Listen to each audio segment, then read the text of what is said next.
તો હેલો મિત્રો, તો આજે અમે બનાવી રહ્યા છીએ ઈંડાનું શાક. તો તમને બતાવીશું કે અમે નાખી દીધી છે ડુંગળી,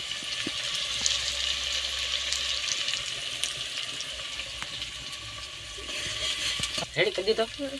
તો અમે નાખી રહ્યા છીએ લસણ, મરચાં અને કાપેલા ટમેટા.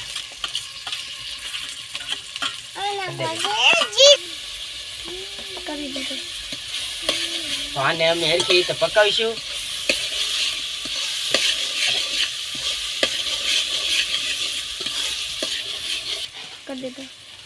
તો હેલો મિત્રો, તો અમે નાખી રહ્યા છીએ અત્યારે મીઠું,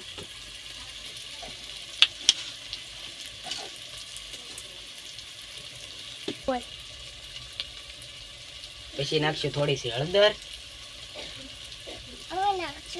કહો છો મિત્રો કે કેવી અમારી ગ્રેવી પાકી ગઈ છે.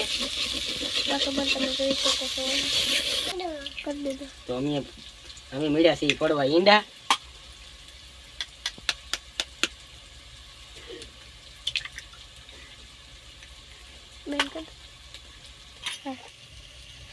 તો હવે અમે નાખીશું મરચું.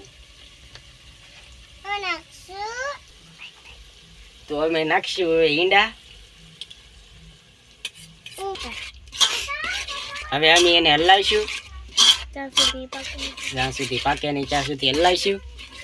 તો તમે આવો નવો વિડીયો જોવા માટે અમને લાઈક, સબસ્ક્રાઈબ અને ફોલો કરવાનું ભૂલતા નહીં. અને અમારો ખીમો બની તૈયાર થઈ ગયો છે, તમે મિત્રો જોઈ જો.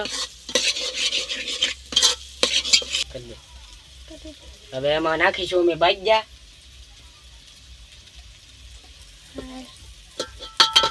તો હવે અમે એને ઉતારી લઈશું. તો તમે જોઈ લો હવે કેવું બીનું. તો મિત્રો તમે જોઈ લો હવે કેવું બીનું શાક. કોમેન્ટ કરી દેજો, લાઈક, સબસ્ક્રાઈબ, શેર કરવાનું ભૂલતા નહીં.